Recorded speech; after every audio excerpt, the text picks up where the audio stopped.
Good morning, everyone. Thank you for joining us today for this workshop. I'm Mark Policinski. I'm the Chief Executive Officer of OKI. We are absolutely overjoyed with the remarkable number of people that are on this Zoomer. We have over 100 people signed up, and we're really happy and thankful for many of you filled out the survey in advance of this workshop. I've been CEO for OKI for almost 2 decades, and I think the thing I'm most proud of is that we at OKI, from our staff to our board, have sought to find real solutions to real problems for our community. We're planners, we're a planning organization, we're federal planners at that, so we understand the absolute necessity of having plans. Well, we also know that the end game of any plan is to put a project in the ground. And that's what we hope this workshop will kick off. We are holding this workshop today to get EV charging stations in the ground by assisting our communities in securing financing, by introducing communities to partners who can provide expertise. If you don't have the right expertise, that financing that you've secured could be spent very inefficiently, which we don't want our communities to be doing. We also want to help our communities secure turnkey and no or low cost maintenance investments for our communities. And maybe most proudly, we want to introduce OKI's EV Locator app to aid communities in their EV location decisions. We're doing all this because OKI believes that EV adoption will accelerate very fast, much faster than what we envisioned even a year ago. And to do this, we're going to need an EV charging network. Markets know more than we do, and markets are telling something to all of us that's very important. And this is best exemplified by the fact that 100 EV models will be coming on to US markets by 2020. The question, I think, is why does OKI believe that EVs will be coming on faster, and why is the marketplace signaling to us that EVs will be accelerating in the marketplace? It's not just a marketing campaign. There are practical economic reasons why EVs will be surging. The average EV is 3.5 times more efficient than an internal combustion engine vehicle. EVs have a lower cost of ownership than do ICE vehicles, which helps offset the larger initial costs that EVs tend to have. As environmental concerns grow, the advantages of EVs will become more apparent to the general public. However, to meet the demand for EVs and charging stations, we have the problem of cost. There is a high cost to installing EV charging networks, particularly for smaller communities who want to have and be part of an EV charging network. There are various sources of funding for EV installations. Some of these you know of, and those sources are represented here today. Some of these sources you may not be familiar with, and they are represented here today. Again, the funding that we're looking for is necessary because we at OKI believe that we're beginning to see a major shift in EV purchases. This is best exemplified in our neck of the woods. If you look at the number of EV registrations in Southwest Ohio, for the year 2018, they equaled all of the EV registrations for all previous years combined. So it seems as though the future is robust. As this is a background, I'm now going to introduce you to David Shuey. David is OKI's GIS manager. He'll serve as your MC today, and he's going to start by giving you the results of the survey that many of you took in preparation of this workshop. David? Thank you, Mark, and welcome everyone. We are very excited about the topic of today's webinar and hope that it will begin to move the needle towards wider EV adoption in our region. We've assembled an outstanding and knowledgeable lineup of speakers for you today. By the end of today's webinar, you will see that there are a variety of funding opportunities and partnerships available to help with the acquisition of EV infrastructure and fleets across the OKI region. Let's start by taking a quick look at today's agenda. So first up, I'm going to give you a quick overview of the results of the survey that you took last week. We do appreciate everyone that did this. Second on our agenda, we're going to dig into VW settlement funds. And VW settlement funds, we're going to have updates from Indiana, Kentucky, and Ohio on each of their programs and where they are, and when you can begin to apply for this funding source. Then I'll give you a quick overview of our EV charger locator, a tool that we've developed that we believe will help ease the siting of EV chargers throughout the region. Up next will be partnership opportunities, and Kevin Cushman with Electrata is going to give an overview of the opportunities that they are going to present with partnering for EVs. Next, we will have utility company incentives. Robin Bancroft of our staff will present that. And finally, Andy Rees of our staff will talk about fleet funding opportunities through some of OKI's pool of funding. And finally, we will end up with some questions and discussion. In order to move through the agenda efficiently today, we will be answering questions after the completion of all presentations. Feel free to type your questions in the Q&A box below, and we will answer them during the allotted time at the end of our webinar. So on to our survey results. I want to first thank everyone who took the time to complete it. We know that people survey you to death at times, and we appreciate you taking the time to fill this out. The results of the survey reinforced many of our beliefs on the status of EVs in the OKI region. If we begin to review these results, we see that results revealed two key themes. First, there's a rising awareness about EVs in our region, and we need infrastructure to support widespread adoption. Second, funding is an issue for many of our communities and fleet operators. Let's dig a little bit deeper into each of these themes. First, EVs are coming. Over 60% of survey respondents are beginning to hear more about EVs becoming important and notice more EVs in their communities. Economic and smart city are the strongest motivating factors to deploy EV infrastructure for survey respondents.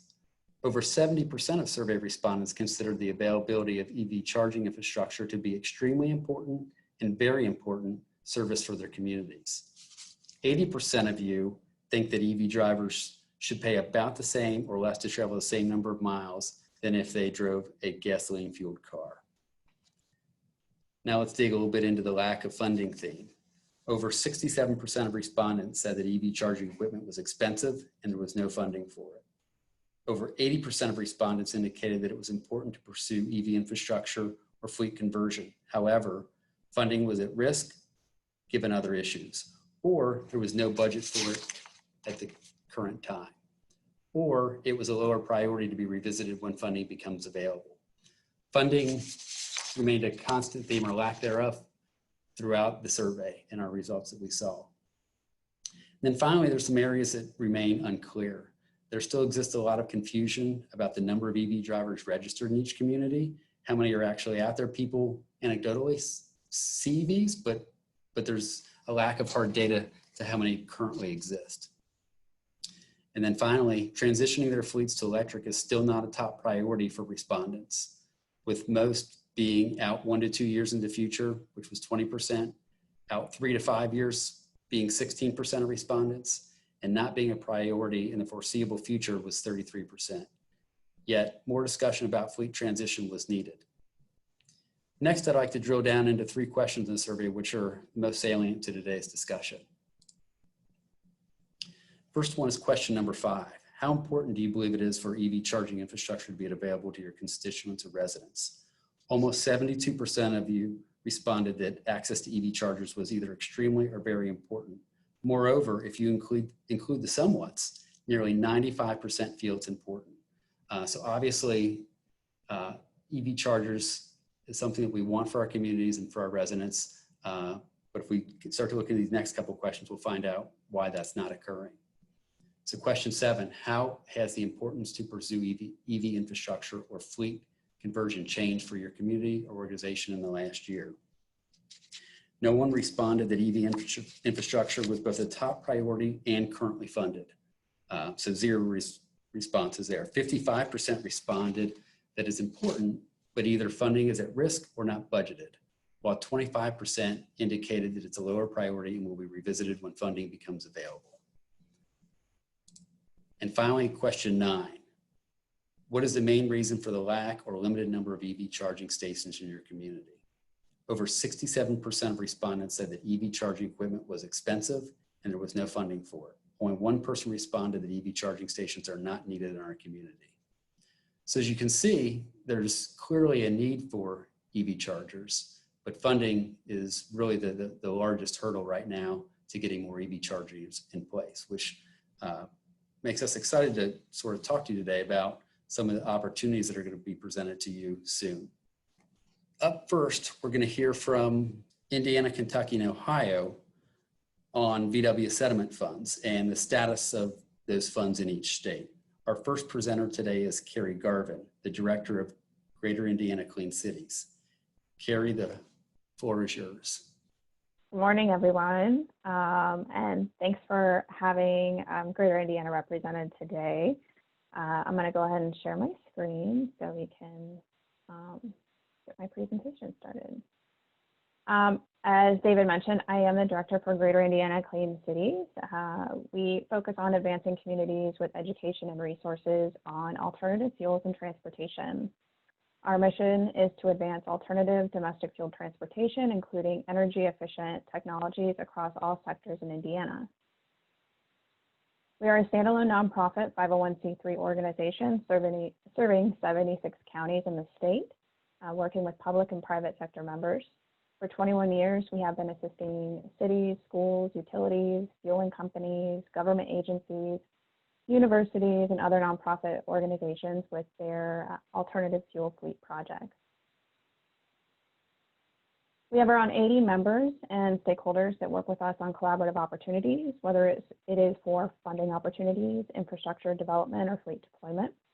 Together, we host educational and networking events, fostering opportunities for partnerships between fleets and industry providers. As you can see, we have several of our champion members listed today. We also have many what we call leader and advocate stakeholders listed on our website. Their membership has helped fund our work to deploy alternative fuels and technologies throughout the state. For those of you that don't know, I do a little recap on what Clean Cities do, and so you'll appreciate the next speaker, which is Emily, for another Clean City Coalition. Clean Cities focuses on 4 major activities: local and national partnerships, where we convene key community and business leaders to develop and implement projects, leverage resources, and address local barriers through the program's coalitions. We also work with national partnerships to leverage resources nationwide to engage with larger fleets and organizations. Information and education, we develop data-driven tools to help consumers save money on fuel costs and help fleets understand their options for cost-effective alternatives. Under technical and problem-solving assistance, we help local leaders address permitting and safety issues, technology shortfalls, and other implementation barriers. And under competitively awarded financial assistance, we use federal awards to provide funds that encourage an initial private sector match and long-term investment. So this framework is bolstered by local support through designated Clean City coalitions like ours, who have their pulse on the local market conditions and priorities. So let's get to the biggie, which is the VW settlement. Indiana is receiving approximately $40.9 million from the Volkswagen Trust in at least 3 separate installments. It started in 2019, with all funds being fully dispersed by 2028. 15% of the state's $40.9 million can be used for light-duty electric vehicle charging equipment, for direct current fast chargers or level 2 charging equipment. Grants under this program are administered by the Indiana Department of Environmental Management, or IDEM, and overseen by the Indiana Volkswagen Environmental Mitigation Trust Fund Committee. Say that 3 times fast. And the Indiana Volkswagen Environmental Trust Fund Program announced the RFP, which states that funding is available for both DC fast charging and level 2 equipment. Proposals may include projects that focus on a single statewide EV charging network, as well as regional, local, or individual charging network installation. The total estimated funding for this competitive grant opportunity is $6.15 million. Of the $6.15 million available, $615,000 has been designated for level 2 charging equipment and $5.53 million for direct current fast charging equipment. Applicants may submit more than one application. However, each application must request funds for either DC fast charging or level 2, but not both. Each application may include more than one charging site location. And if submitting more than one charging site location in an application, the applicant must prioritize sequentially the charging site locations at the time of submission. General requirements for the station include being publicly accessible and available to drivers 24/7, providing a universal payment system, providing clear signage and paved parking spaces, and the equipment being networked by Wi-Fi or cellular connection. In addition to general requirements for stations, there are specific requirements for each type of charger. For DCFC sites or fast charging sites, the following should be taken into consideration. They must be located within 1 road mile from the interstate and highways identified within the RFP. Of the roadways identified, 65, 69, 70, 80, and 465 have the highest average daily traffic totals. DCFC sites must also be rated at a minimum of 100 kW.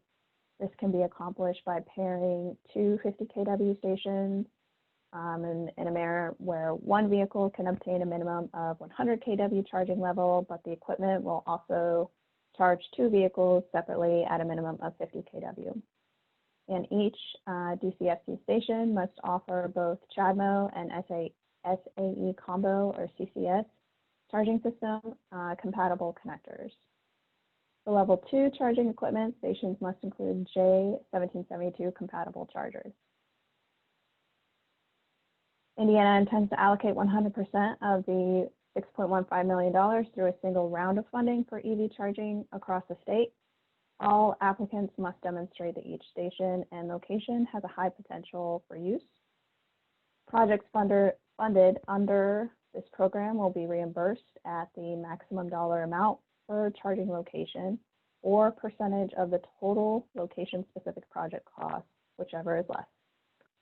For DCFC equipment that is publicly available, applications can receive a maximum of $180,000 per location for government agencies and $160,000 for non-government agencies. Non-public locations can receive a maximum of $120,000 per location. For level 2 equipment that is publicly available, government agencies may be eligible for $9,000 per location, while non-government agencies can receive up to $8,000 per location. Mandatory cost shares are required for all projects. Reimbursement of eligible costs will only be provided up to the maximum dollar amount or percentage of total costs associated for each equipment type. The remaining project costs are the responsibility of the grantee and serve as the grantee's cost share. Preference will be given to proposals that include a financial cost share match over and above those detailed in the RFP. The rubric for proposals place a strong emphasis on the cost effectiveness of the project based on a ratio of the total investment of VW program funds to the annual average daily traffic at project locations. They also take into consideration the long-term sustainability and maintenance of the site, or the ability to continue efforts or expand the project after the mitigation project funding is used, and whether the project complements other programs for a statewide network, or the application itself supports a statewide network, especially the ability of the proposal to meet the goal for a statewide network and to fill in the infrastructure gap. Other evaluation criteria include verified leveraging of additional resources, project readiness, and quality of site marketing and amenities. So they are looking at if you provide restrooms, food, and shopping also around those locations. Proposals are due September 23rd at 5 p.m. Eastern Time. Indiana anticipates awarding cooperative agreements subject to the availability of funds and the quality of the proposals received.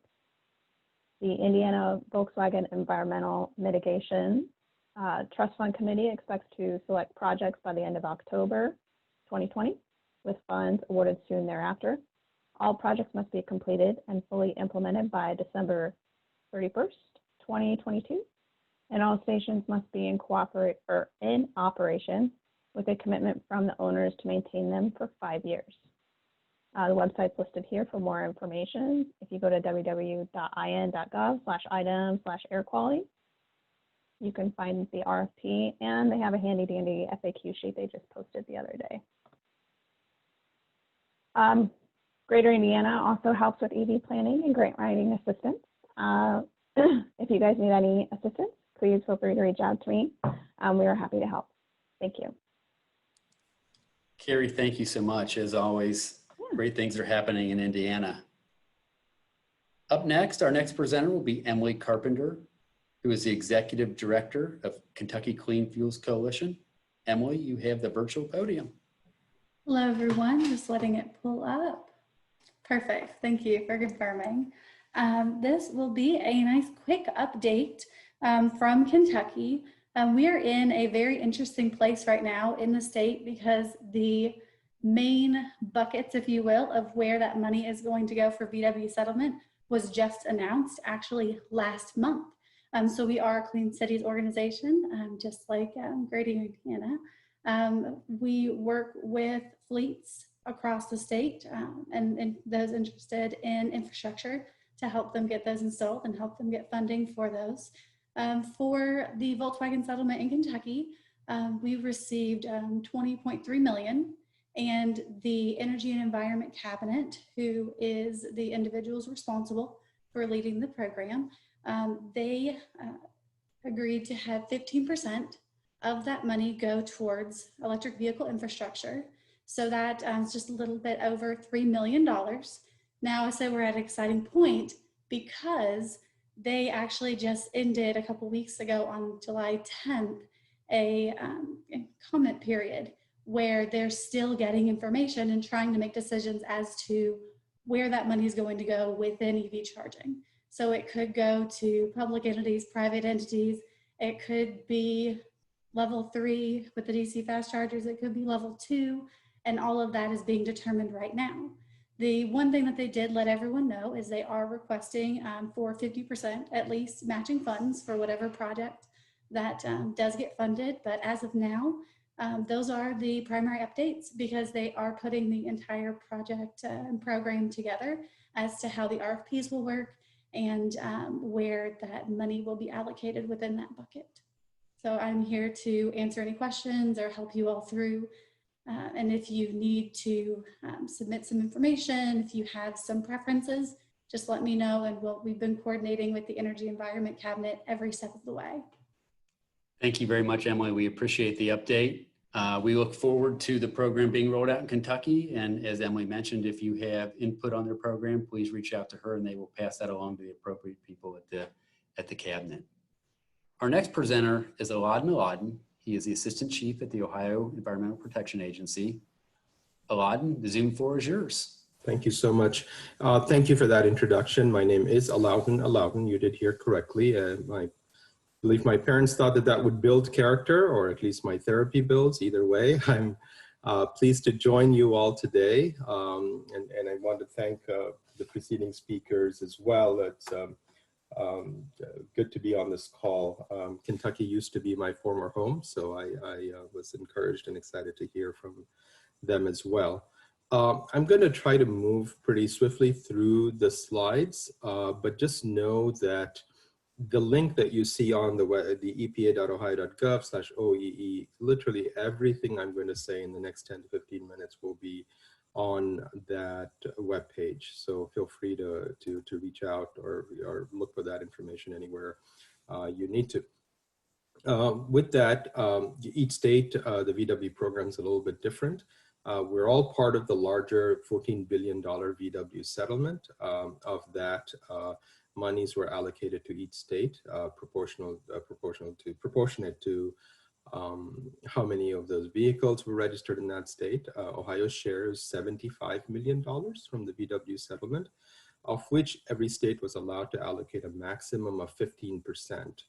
So our maximum allowable, we opted to allot the maximum 15% to electric vehicle charging infrastructure, and that comes out to about a little over $11 million in our case. Again, all of this information is on our VW plan on our website. That was in the first slide. And this should also give you a quick look at the 26 counties between the yellow shaded counties as well as the blue striped counties.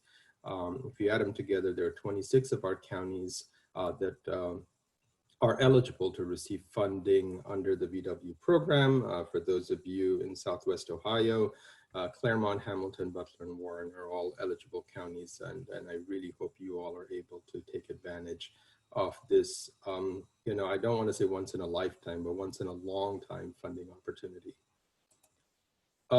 Overall, just to speak to Ohio's VW charging approach, we're very committed to make these chargers fund chargers at publicly available locations only.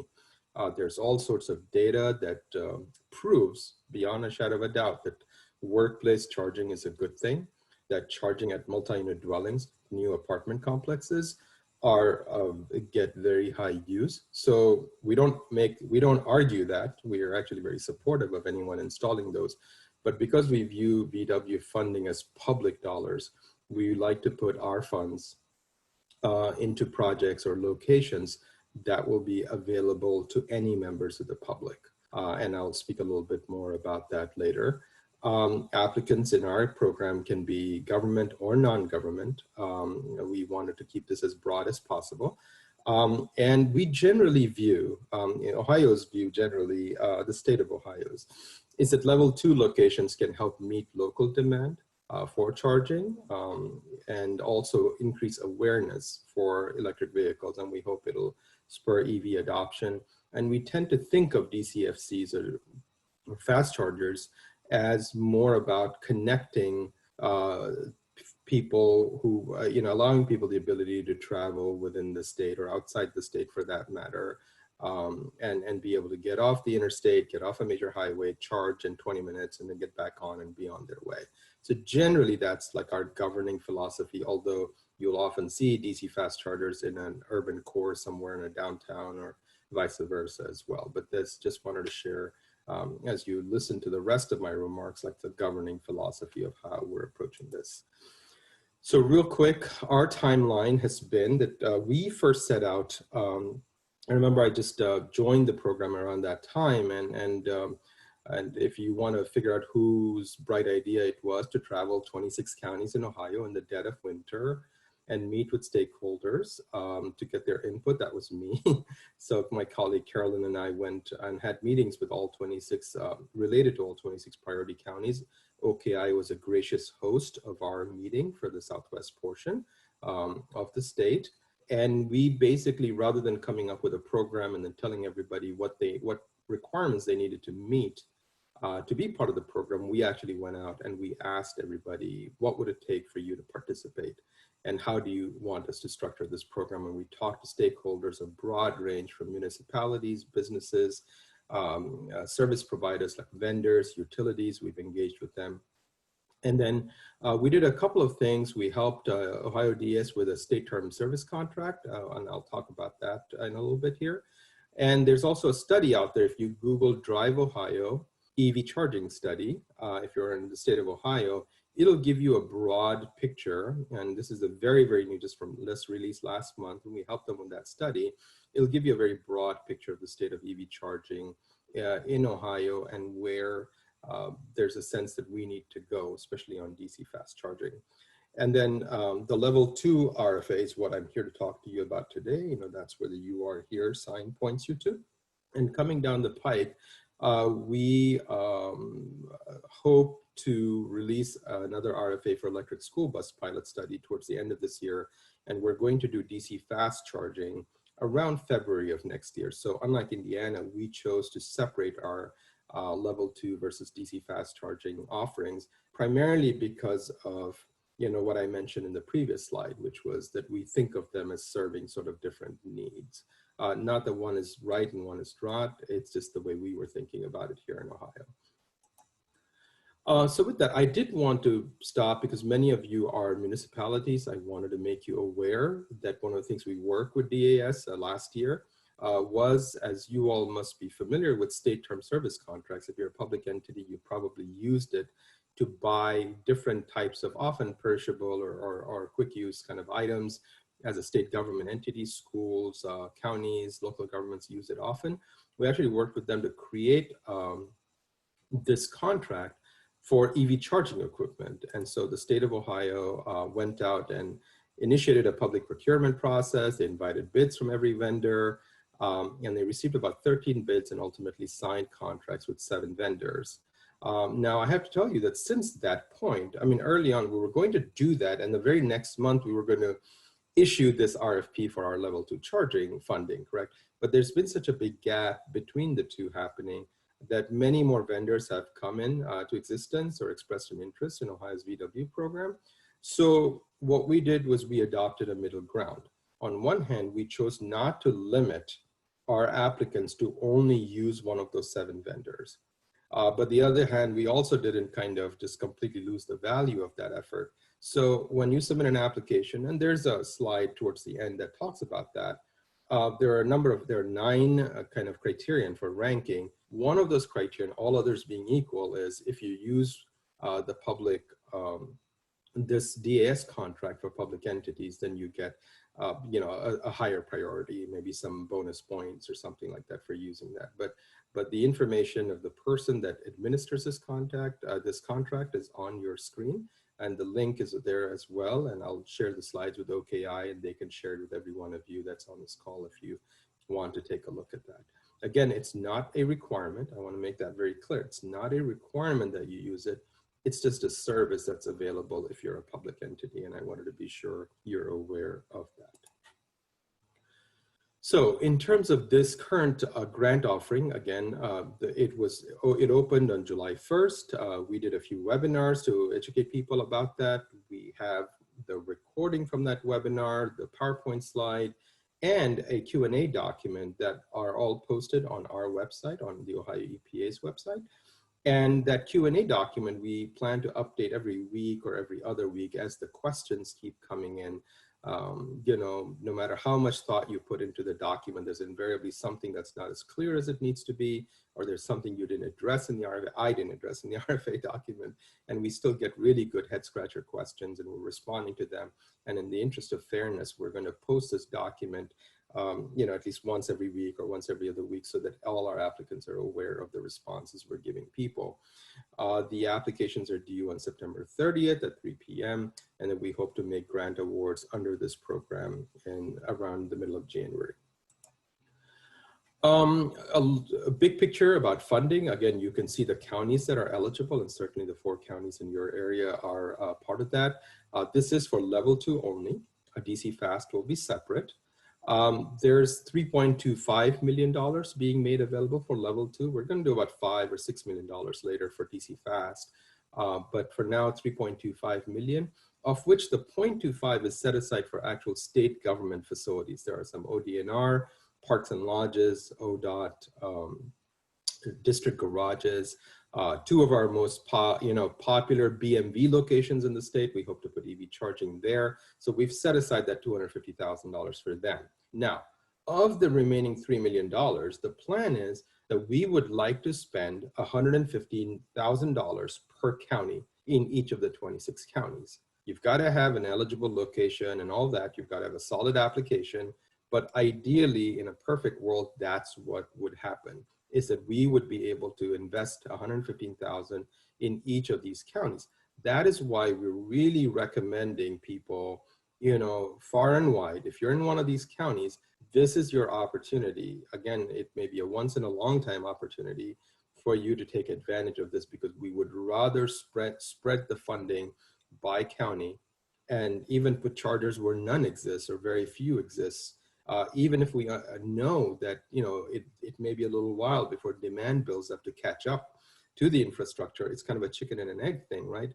When people see chargers, they're more likely to buy an electric car.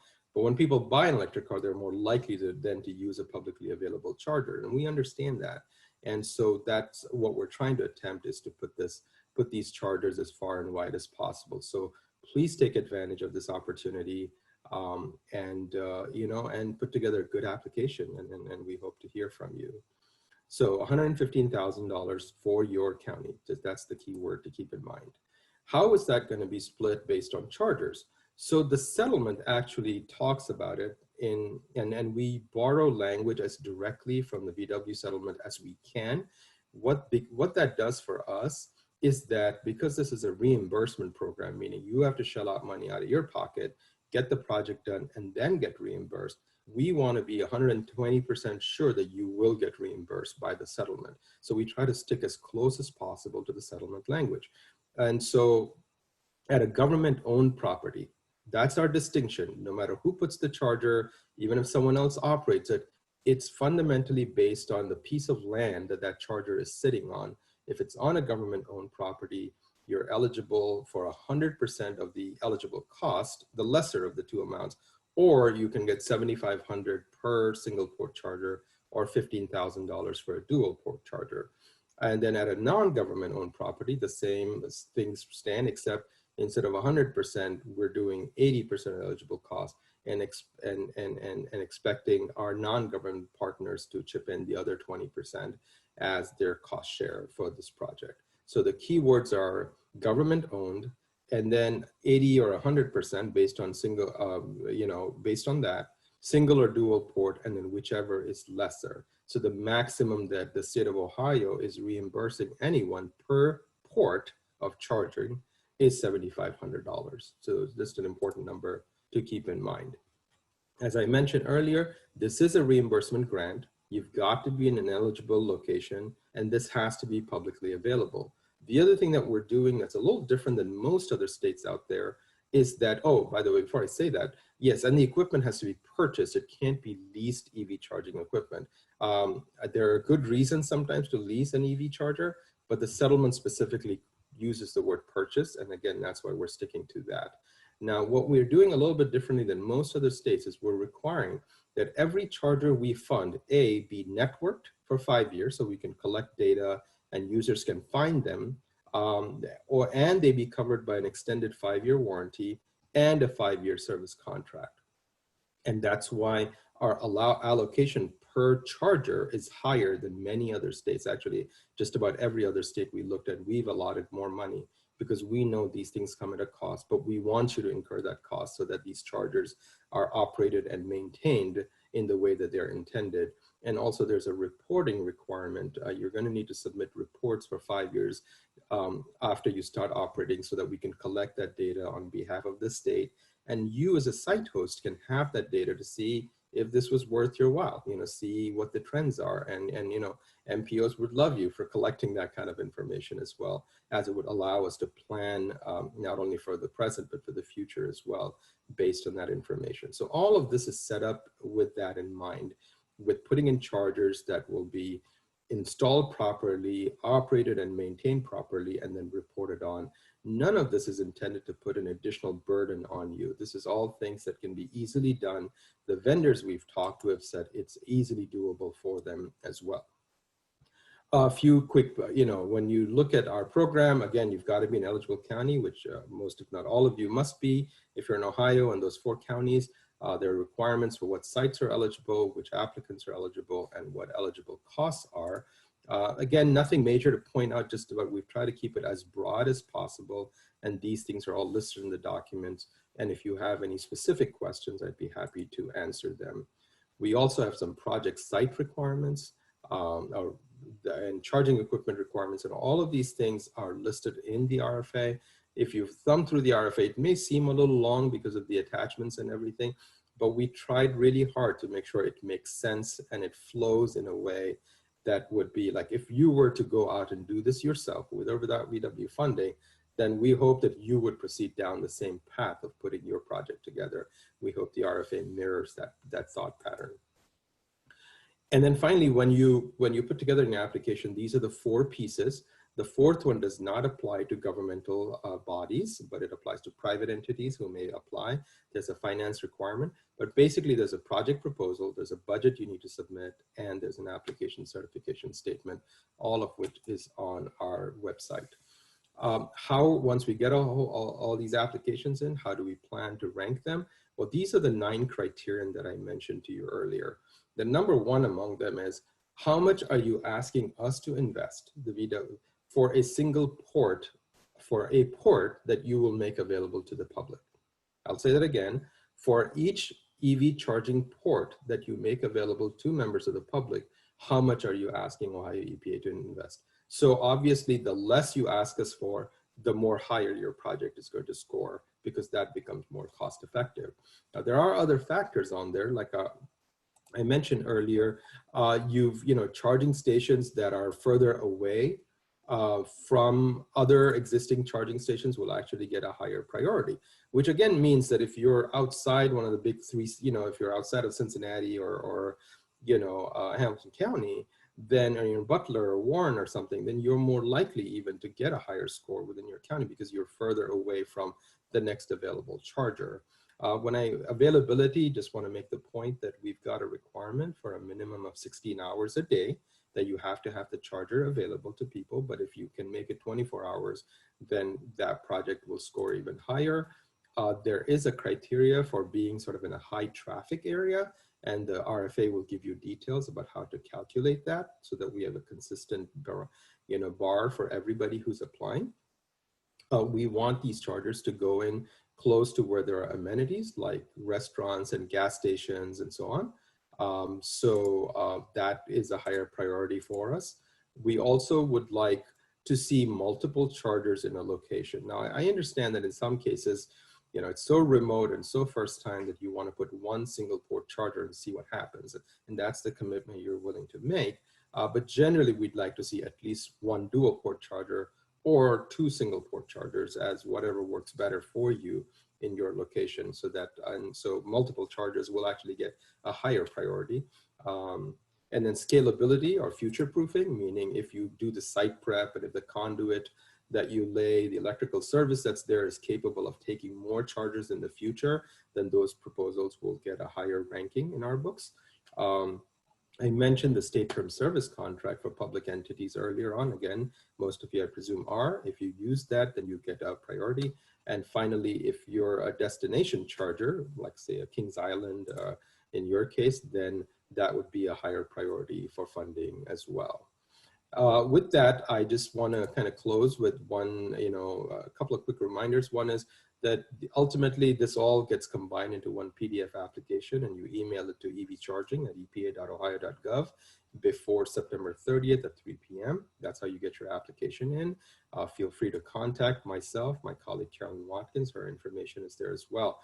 But if you've kind of tuned out for the last 5, 10, 15 minutes, and you're tuning back in, here's what I want to leave you with. As I mentioned earlier, like our view of this program is that this is Ohio EPA's way of partnering with Ohio communities, businesses, with our EV vendors, with our contractors, our planning organizations, so that we can actually deploy these level 2 EV charging stations in Ohio in a way that serves current EV owners and it helps them, but it also encourages non-owners to consider an electric vehicle.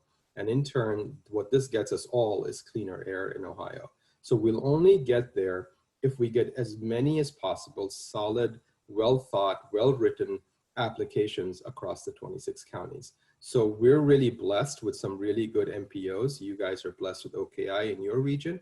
I would encourage you, no matter how big a smaller community you are, lean on OKI, lean on us, and take advantage of this opportunity to put together an application.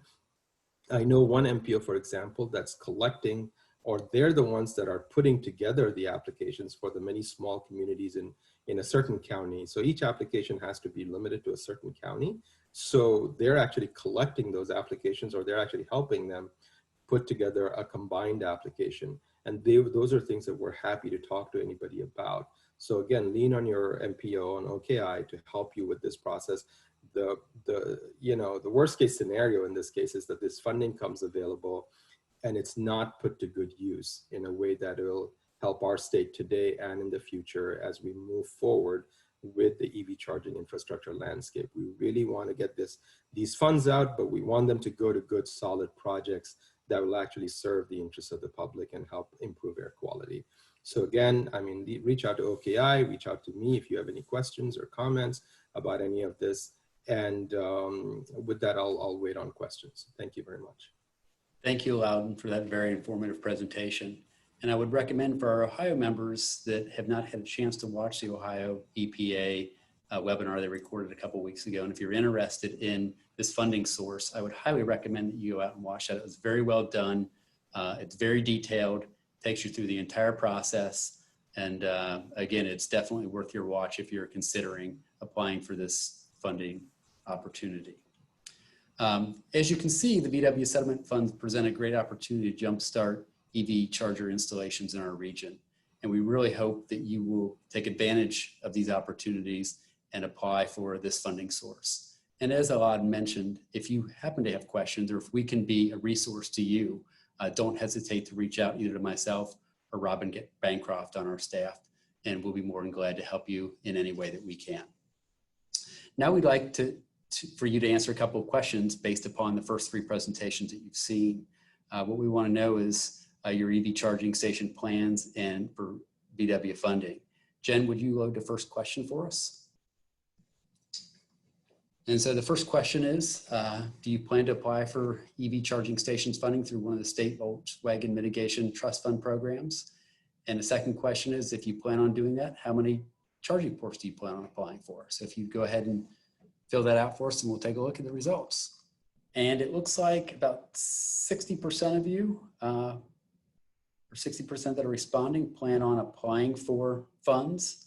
4% are a no, and about 36% of you need more information.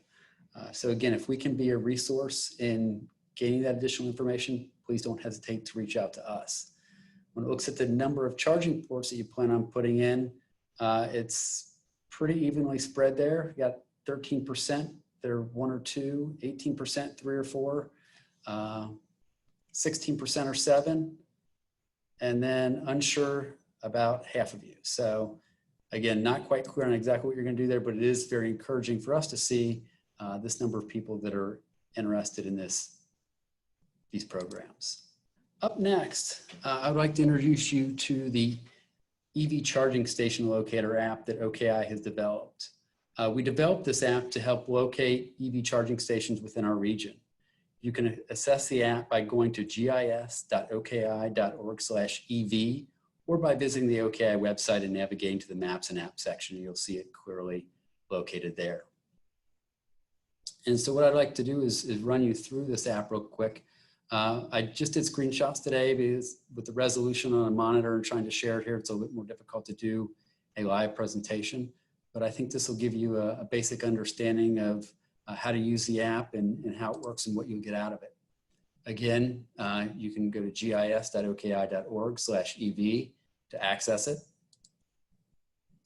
And when you first go there, you'll be welcomed by a welcome screen that's going to give you an overview about the application and how it's used and why it's important, and then a little explanation about the 2 different types of chargers that you can cite using this application. So when you get in, you'll be presented with this screen, and the first thing you'll need to do is decide whether or not you want to locate a DC fast charger or a level 2 charger. In this example, we're going to stick with a level 2 charger for today. And so when you do that, you'll see a map of the region. And this app is intended for use just in the OKI region right now. We don't have resources or capabilities at this point in time to collect the data that we would need to expand it beyond the OKI region. But for applicants within our OKI region, we think this will provide a valuable resource for you.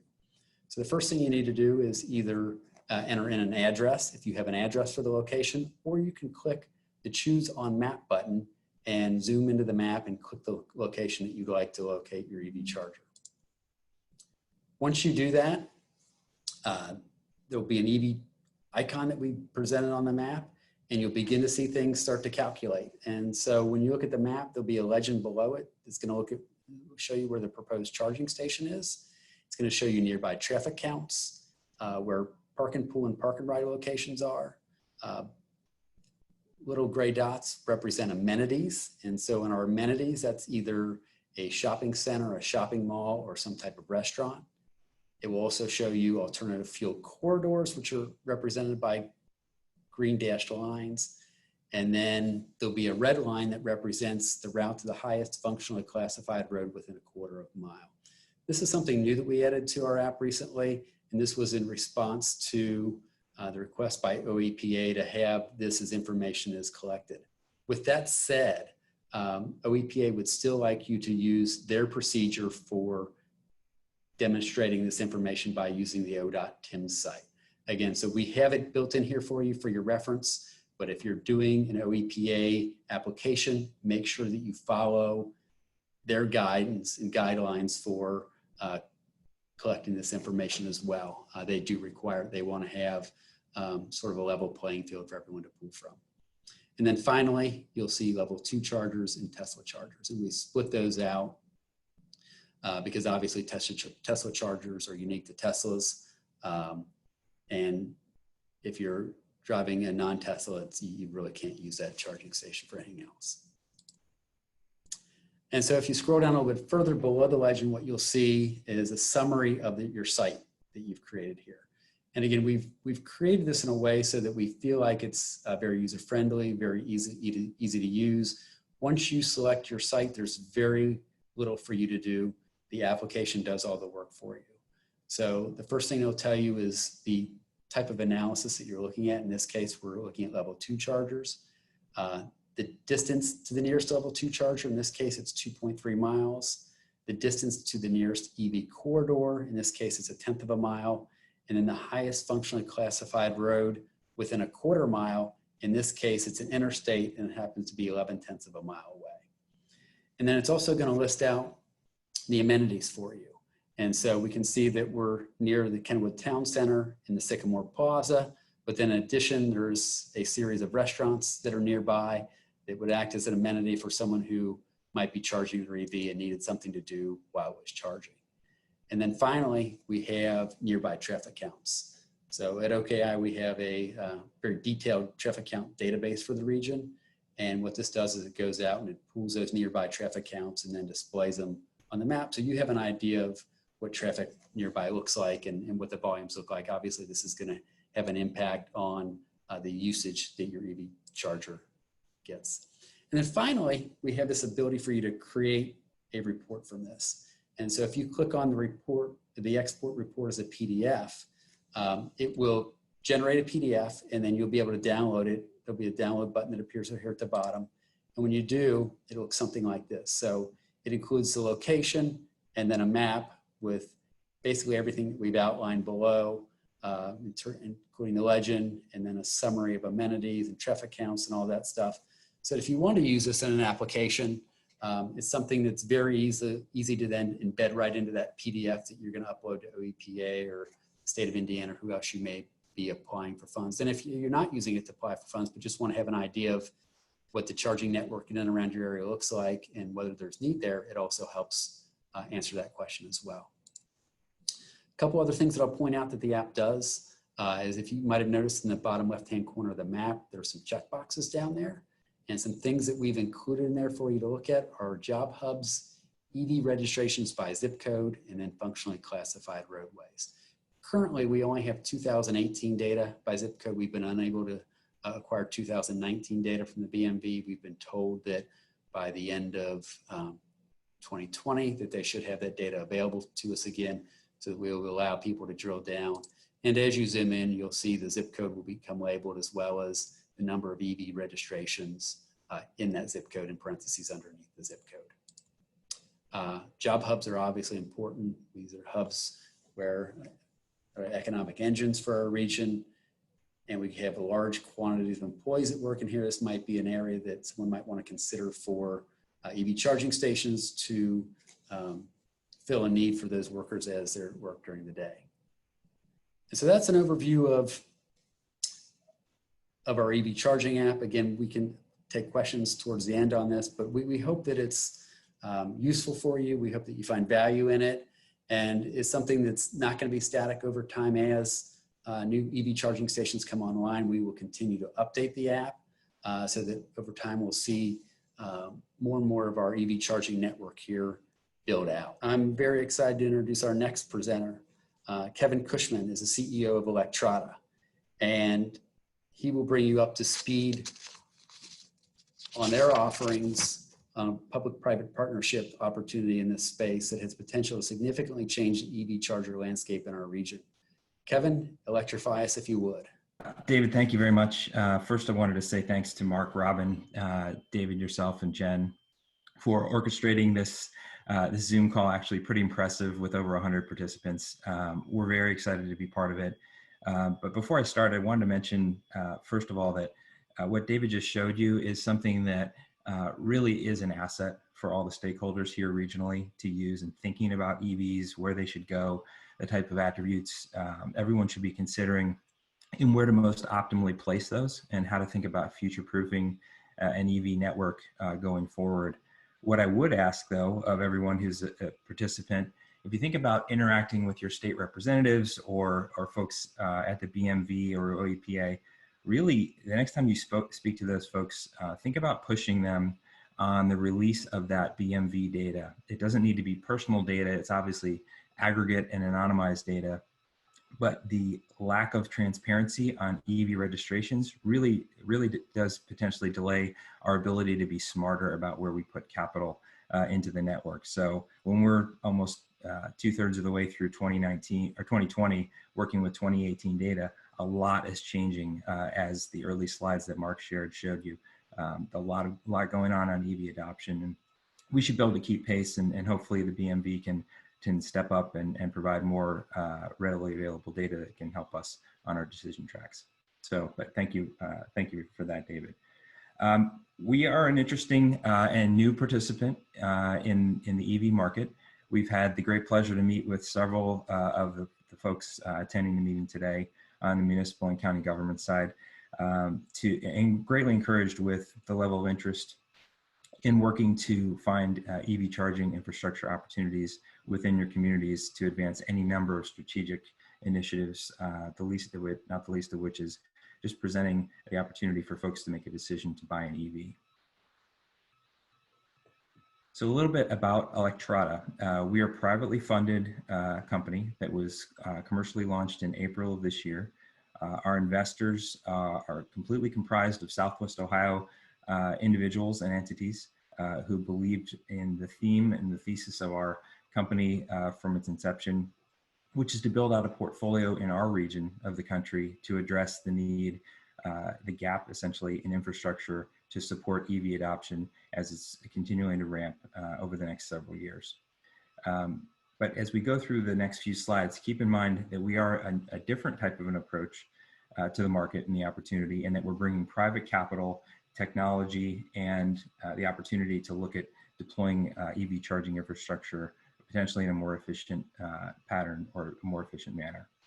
So our approach is to provide the region's highest performance EV charging network.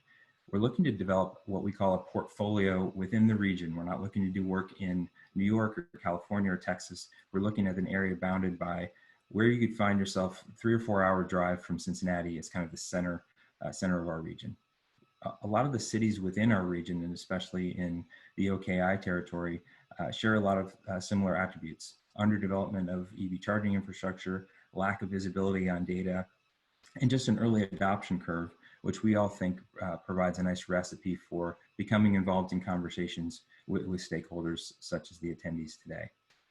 Our goal is to present opportunities to deploy EV charging for businesses, municipalities, communities, and fleet owners. We look primarily for where vehicles are parked versus where they're traveling. And to make more sense of that, think about the fact that 94% of the time a vehicle is parked versus in motion.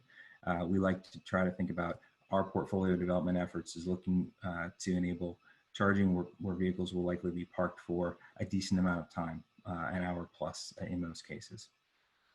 Our model is to capitalize, deploy, and operate charging infrastructure using long-term partner relationships. So entering into site host agreements and other partnerships we'll discuss in a little bit to really foster this idea of a multi-year, long-term relationship. It's not a sale and runaway type of a situation. We intend to be a partner in the region for a long time. And then finally and importantly, we've talked a lot about what it means to enable EV drivers to find it easier to adopt EVs and charge during the course of their parking or driving. But another component of this is being a community or regional partner means that we need to address clean transportation wherever the opportunity resides. And that means finding areas of inequity in certain communities so that folks like social services agencies and areas that are typically underserved can join the effort in adopting cleaner transportation. In a lot of cases, because those are some of the constituents who suffer the most from EPA non-attainment and pollution issues within our region, especially in the Ohio Valley. So in a nutshell, our model consists of the following. For municipal partners, site host partners, we offer the ability to build in EV infrastructure at no capital cost and to participate in the shared success model with us as utilization of the charging infrastructure increases over time. We're built on the idea of a high performance, highly reliable network approach where uptime and service level agreements govern the way our network operates.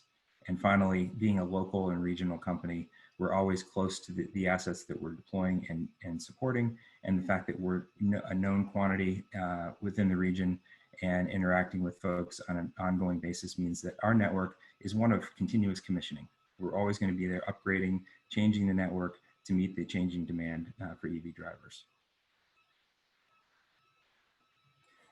As you think about the use cases within a municipal government environment, on the right-hand side, you could find yourself saying, oh, one of these 4 or 5 or multiple of the use cases outlined here apply to me, whether you're thinking more holistically about deploying smart city investments and sustainable transportation is one component, whether you're looking just to demonstrate to potential employers or businesses looking to locate in your community that you're a technology-enabled community, that you're looking toward making your community a much more resilient and clean place to live and play, or whether it's a broader approach to sustainable transportation that may include your own vehicles or your fleet vehicles. Any one of those objectives can be met by working in partnership to bring EV charging to your community. On the left-hand side, our approach, the way we go at this is not to think about finding places for funding to go. It's thinking about where the charging loads and the use cases reside and where they will reside for the course of the next 10 years or so. So we look at things very much from an analytics bottoms-up perspective. And this is why tools like what David described to you are so important to keep operating in a robust manner and be part of the conversation. So we're making decisions based on rigorous analytics. Accessibility, visibility, and networked assets are definitely part of what we're bringing to the opportunity. And then again, providing the communities and our partners with the ability to demonstrate that you've invested in becoming a sustainable community through clean transportation. Many of our conversations today and in early discussions with folks attending here and around the region have focused on deploying public EV charging for public access use at workplaces or at government sites, which is certainly part of the conversation. On the left-hand side, we discuss some of the attributes that go into decision-making for us as a private investor in this environment. So things like adoption rates, access, traffic count, the type of chargers that would likely be best fits for that location, and the overall use case we expect to see over the life of the assets themselves. How will that change? What additional investment will be required 3, 4, 5 years into it, so we don't end up with a situation where we have abandoned or undersized assets trying to serve a more rigorous load. And then on the right side, this is something that certainly can complement a public charging strategy, which is to look at the city fleets. In the survey, several of you indicated that you're evaluating electrification of your fleets over time, some more immediately. Some are considering it potentially down the road or not considering it. What I would submit is that looking at things from a cost per mile perspective, it seems to be where the market is moving, and alternative structures to allow municipalities to look at their fleet and really wring out the cost it takes to operate those vehicles over the course of that lifetime of a 4 or 5 year purchase cycle or lease cycle is where the market's going. Charging is a big component of that. And again, part of our model is to capitalize and work in partnership with municipalities and county governments to make that happen more quickly. So in terms of how we do this, how we propose within this environment and within what our friends from Ohio, Indiana, and Kentucky, as well as the utilities are bringing to the conversation in terms of opportunities for funding, we've promoted a public-private EV charging partnership as a way to essentially act as a glue factor between all the different puzzle pieces so that it's very transparent to yourselves as participants, to your constituents, to drivers, to corporations, businesses in your communities. So what we propose is taking full advantage of all the opportunities that exist outside of our capital, which would include EPA grants, utility incentives and rebates, other types of partnerships, tax rebates that may or may not be available to municipal government, given your status, and merging those into an environment where we'd ask the municipality to essentially provide an easement or a ground lease, a right for us to operate in places within the community. And we'd bring all the capital, operational, and maintenance requirements to that individual location. So it's a capital-free opportunity for the municipality. And our goal is to ultimately press down on the cost per port or cost per charger required to get things deployed within your community, therefore providing a lot more upside a lot earlier in terms of revenue share and success share with our community partners, as well as just being able to proliferate a portfolio far more quickly than you would otherwise. These are all tools in the toolkit down at the bottom, and we believe that this is a very configurable model, and we're very encouraged about the conversations we've had thus far about really right-sizing or customizing it for each community based on the mix of opportunities in those communities. Specifically, how this applies to something like the OEPA grant.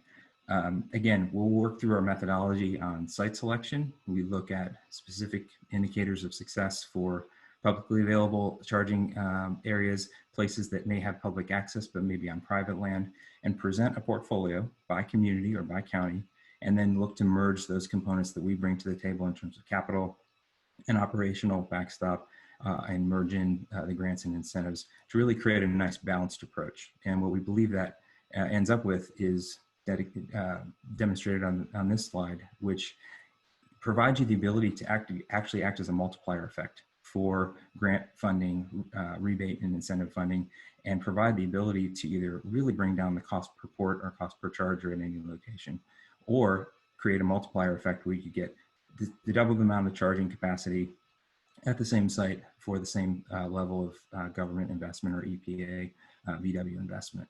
But in many cases, can't discount the components of even what Aladdin mentioned in terms of longer range reporting and operational requirements associated with pulling in grant funding.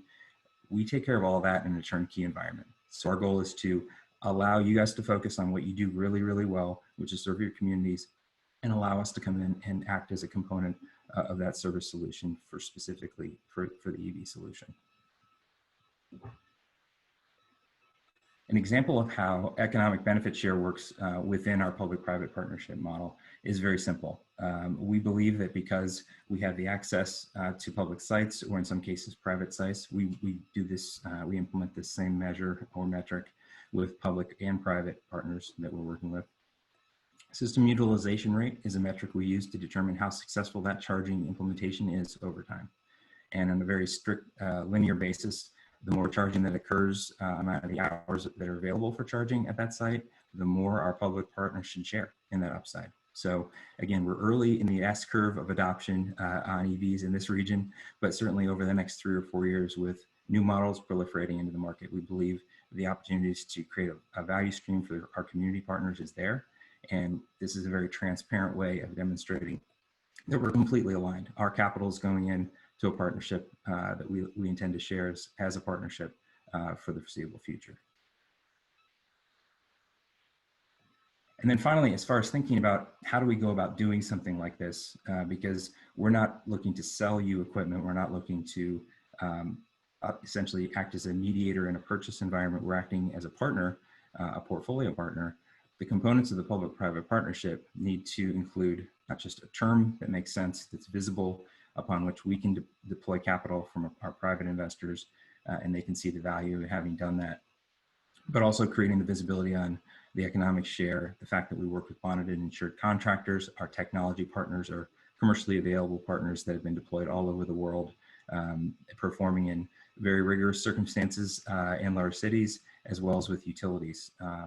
And then finally, making sure that the agreement is able to be changed and really dynamically managed over time. So as the needs for capacity increase over time, we can react to those and think about making sure that there's no abandoned resources or abandoned assets, and it continues to be a source of pride for your communities.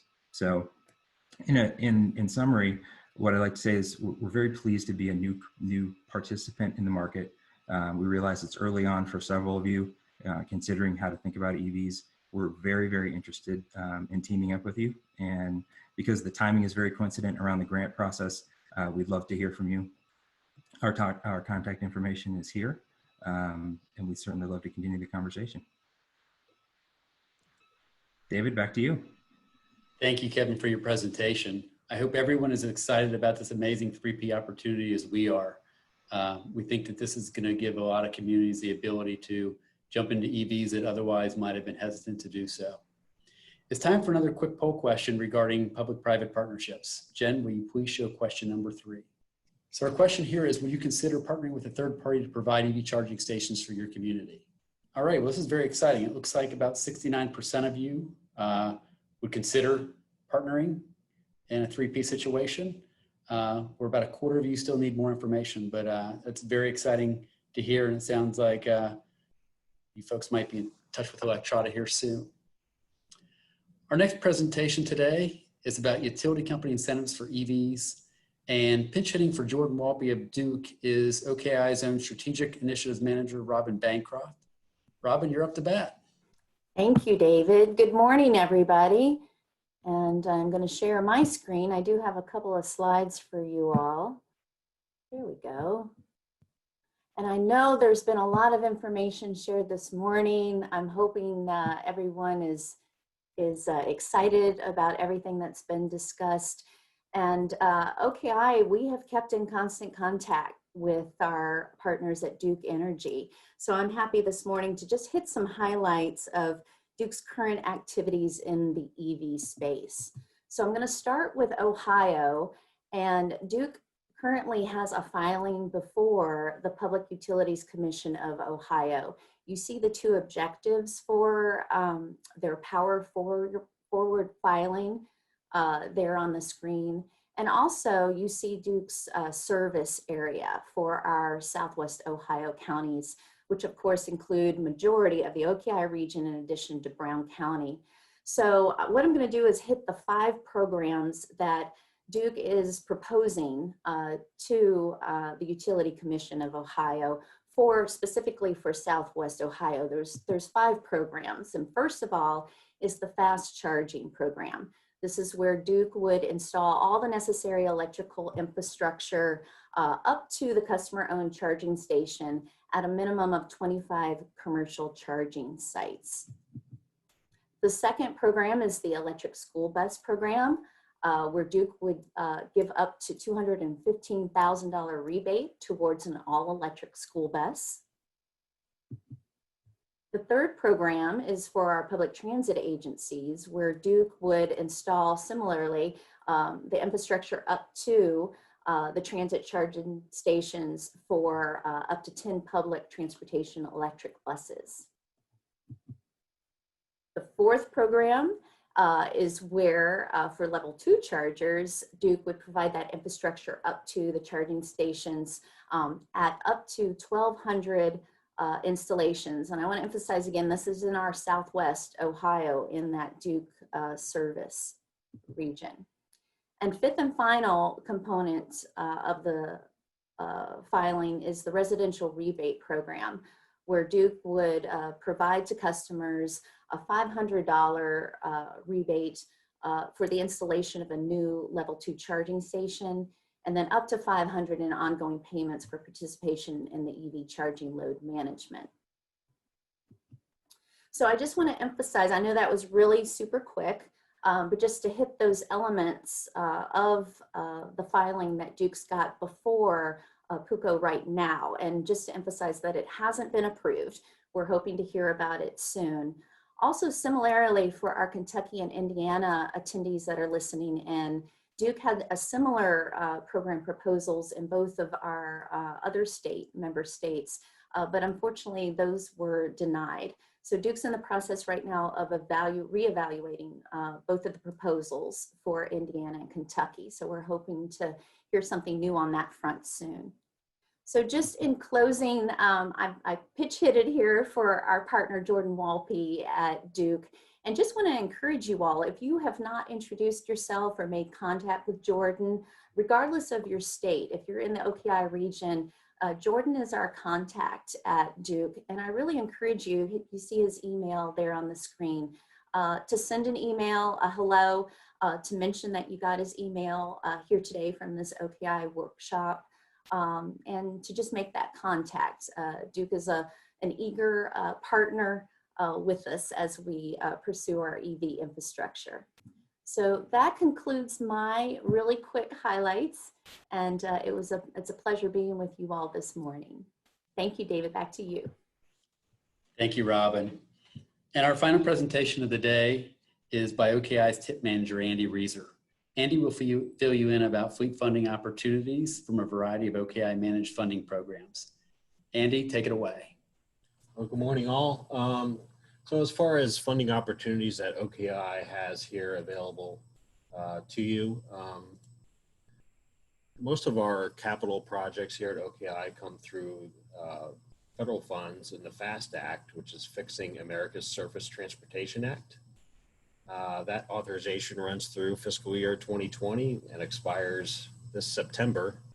Although we're not optimistic there's going to be a new bill to replace it, we are optimistic there's going to be a short-term extension that's going to continue those funds.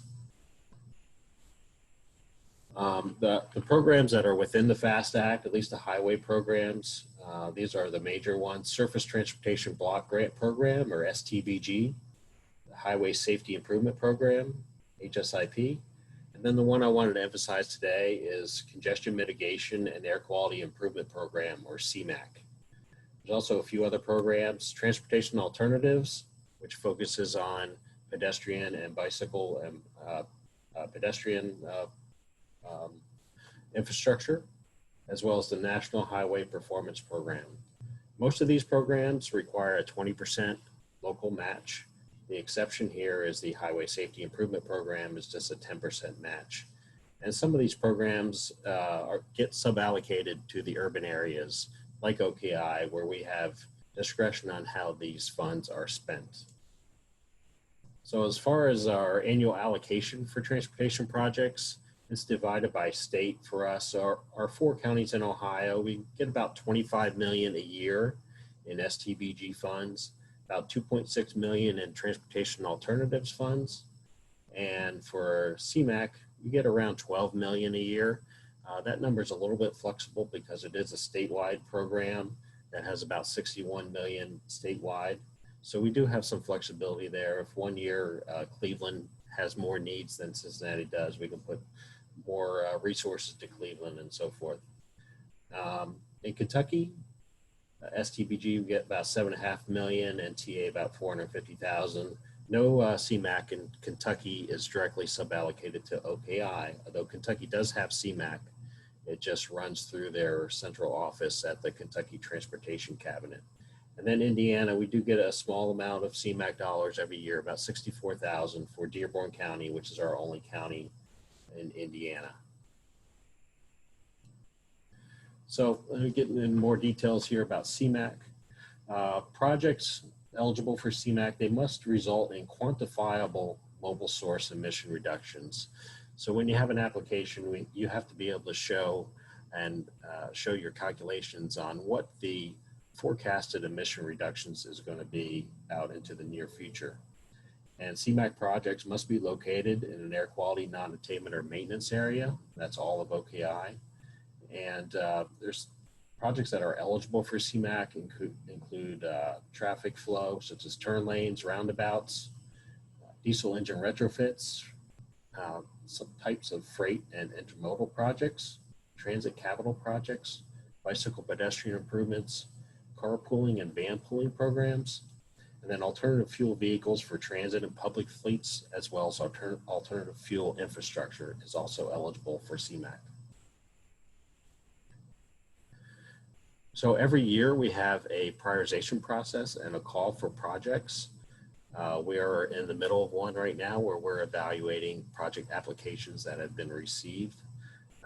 So it's a little bit late for the 2020 process, but the next one will be our 2021 prioritization process, where we'll be looking at applications for STBG, CMAQ, and TA funds in Ohio, and then Kentucky SNK, which is their equivalent to STBG and TA funds.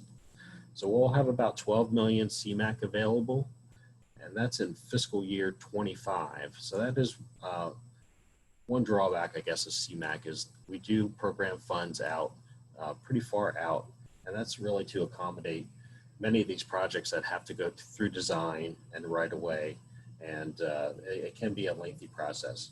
But if we do award you funds for fiscal year 25, there's often ways we can accelerate that, and if we have projects that are delayed or canceled, we can often move your project up, and we'll do so if we possibly can. So the schedule for that is March of next year, 2021. We'll have a funding workshop and applications will be available. Those applications will be due in June of next year, and then our OKI board will make the project selections in October of next year. And then for CMAQ projects in Ohio, there's one additional step where it goes through the statewide CMAQ committee will also review those projects. So as I said, it will go through our prioritization process, which is scoring. We score on various things: safety, travel time, impact on travel time, all kinds of things, totaling 105 points. For CMAQ projects, the emphasis is really on cost effectiveness. So we'll be looking at the amount of emissions that you have forecasted in your project, and what are the dollars, what are the federal CMAQ dollars that you are requesting, and evaluate that for cost effectiveness. As far as projects in our current transportation improvement program, which looks out through the next 4 years, we have about 25 CMAQ projects in our TIP right now, totaling about 78 million. And you can see the types of projects there. We have several turn lanes, 6 bus replacement projects. Those are very popular. 6 bicycle pedestrian projects, a bunch of roundabouts. We funded, probably 20 or more roundabouts throughout the OKI region through CMAQ as well as STBG. And then signal upgrades as well is very popular for our CMAQ program. No alternative fuel projects in there at the moment, but we're definitely open and willing to fund any electric vehicle or other alternative fuel projects, and excited if you would apply for that. So I'll just give you a quick example of kind of the diversity of projects in our CMAQ program. Here's one that's getting ready to go later this year or early next year, which is Great Parks Little Miami Trail, Beachmont Connector across the Beachmont levee there. And so very excited about that because it's going to connect 2 portions of the trail that haven't been connected before. So, and we awarded about 4.3 million in CMAQ to that project. Another example of CMAQ projects is bus replacements. Every year we fund multiple bus replacements for SORTA, Tank, Butler County, all over the tri-state. This particular project, we awarded $5.8 million to SORTA to get 15 new clean diesel technology buses. Now, even though it says clean diesel technology buses, SORTA is actively looking for ways to add additional funds to these, to our existing CMAQ funds to make them electric if possible. And so SORTA continues to explore ways to diversify their fuel portfolio. One other project I want to highlight is a roundabout project in Montgomery. This is at Pfeiffer Road and Deerfield Road. And so roundabouts are very popular, as I mentioned. One other program I wanted to mention to you, this is not from the highway account, this is from the Federal Mass Transit account. So each year OKI provides FTA or Federal Transit Administration funds to purchase paratransit vans for eligible agencies providing trips for seniors and individuals with disabilities. The current active fleet count is 112, with 19 new vehicles being purchased this year. As EV technologies are becoming more available for these vehicle types, we see an excellent opportunity for transitioning this fleet to EVs in the future, and we are working with FTA and ODOT in order to ensure EVs are available to our agencies. And then one other thing I wanted to mention is our community energy plans. OKI is very involved with this. During the past 2 years, OKI, along with our partner, the Greater Cincinnati Energy Alliance, has worked with these 8 communities that you see on the left part of your screen to create a local community energy plan for each community. Local governments can play an influential role in promoting energy efficiency and cleaner sources of energy in their communities are outcomes that improve the health and economic situations of residents and businesses. Local governments are also consumers of energy, and the plans look for ways that governments can use less energy and save money. And the other Andy at OKI is Andy Meyer, and he is the primary contact here at OKI for our community energy plans. So please contact him if you have questions. And you can also visit our project website for that, which is energy.oki.org. And that is all the information I have for you today. I'll send it back to you, David. Thank you, Andy. As you can see, some of our internal projects or programs are really lacking a lot of good EV applicants and EV projects. So part of the purpose today was to make you aware of these opportunities and hope that in the future you will bring good projects forward that we can fund with these dollars that will help clean the air even more than some of our existing projects.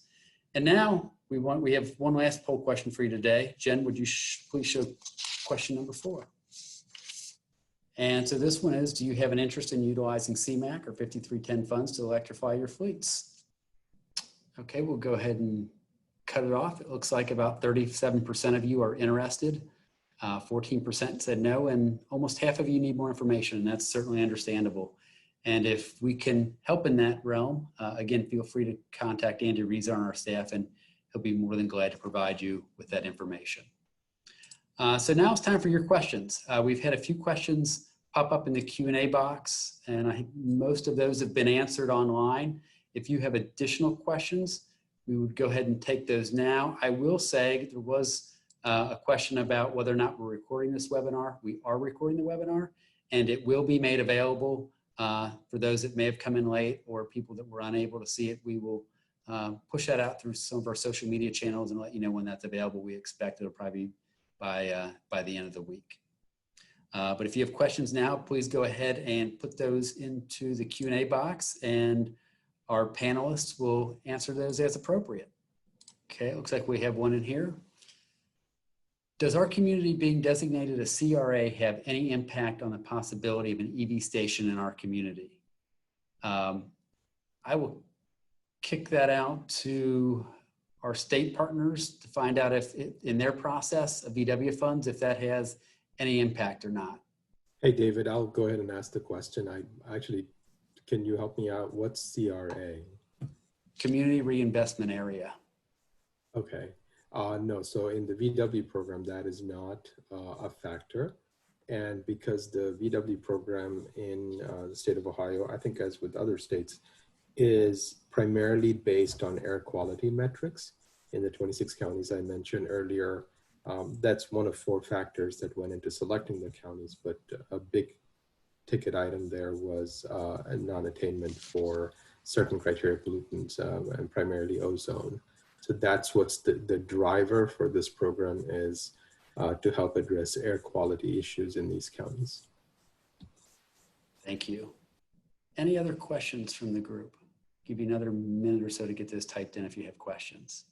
Here's one. Does OKI have any way to provide the customer service from 6 a.m. to 6 p.m. instead of separate agencies trying to do this on their own? Yes, David, I think Yes. she's referring to the 6 a.m. to 6 p.m. requirement, Monday to Saturday. That is part of our RFA that says that you have to have customer support via telephone for people using the equipment. Gotcha. And the answer is yes. But I mean, I don't see OKI as providing that.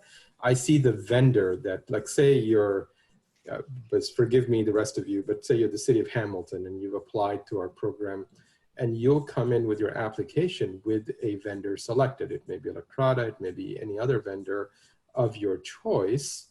And so when you get the quote from your vendor for the service, they should include for you that information as well. So when there's a phone number on there, we don't expect that call to go to the city of Hamilton or to OKI. We expect that call to go to someone at the service provider that you've selected to provide that service. And that also is a pretty commonly available service. So again, I mean, because for a lot of people it will be new, a lot of users won't have charged their cars outside of their own homes, particularly with level 2. If they come up to a charging station and if somehow they can't figure it out or if it's not working, then something on the chargers has to give them like the ability to call someone and find out what they need to do.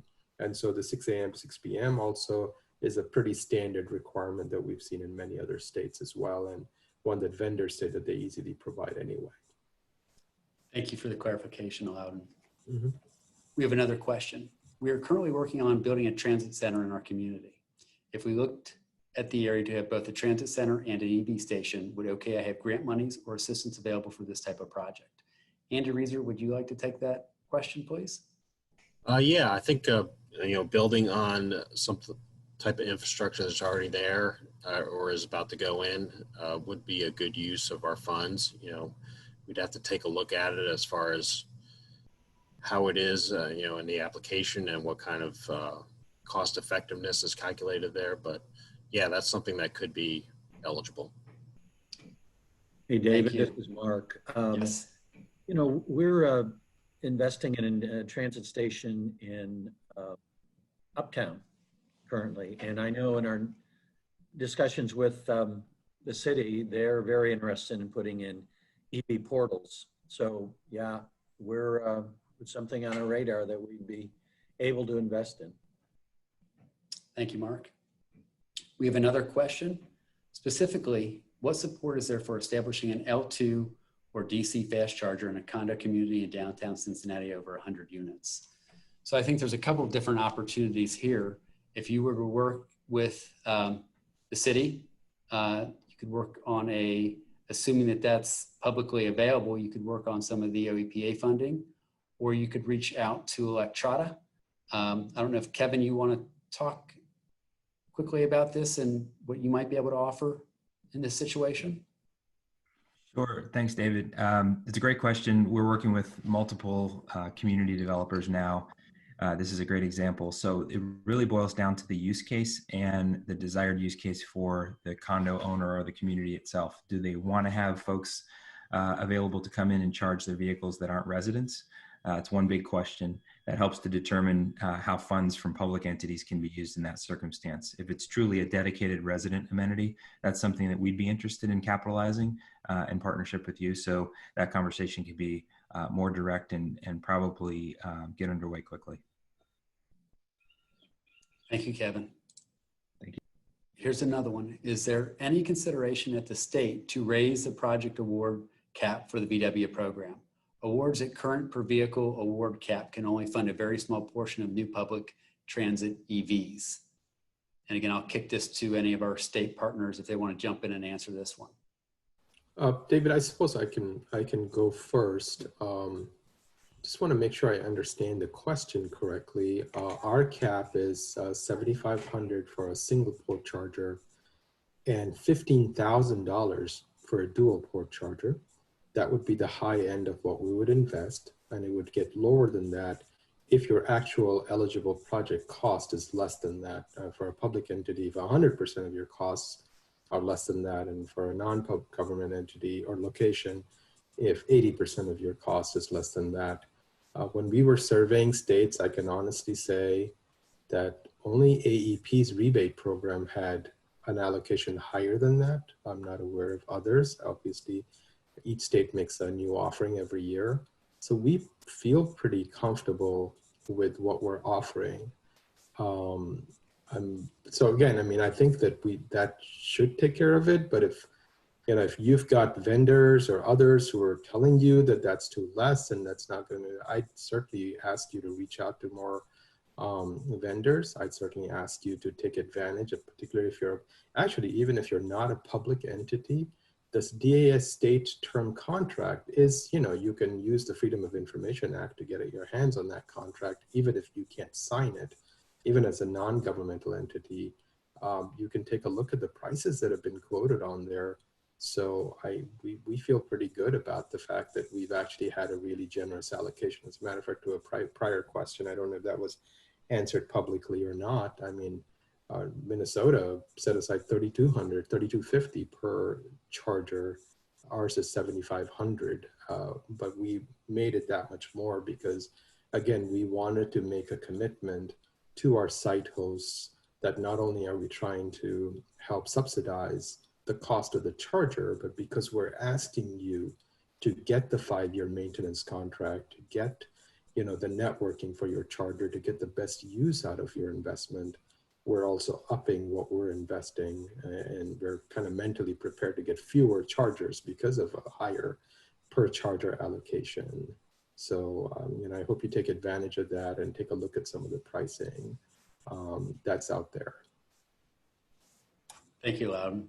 Mm-hmm. We have another question that's come in. What other private partners exist? And so we know that, I guess it depends on the exact service you're looking for. If you're looking for a full turnkey solution, that may vary from people that just want to come in and sell you the equipment. So as Loudon alluded to, there's certainly 7 organizations that have been vetted through the state that are available, and that the information on those is available in the OEPA documents. But our assumption is there's probably other private partners out there as well. We brought Electrata forward because number one, they're local, and number two, they've reached out to us about opportunities in this space. But there's certainly other companies that can do or offer same or similar services. Any other questions?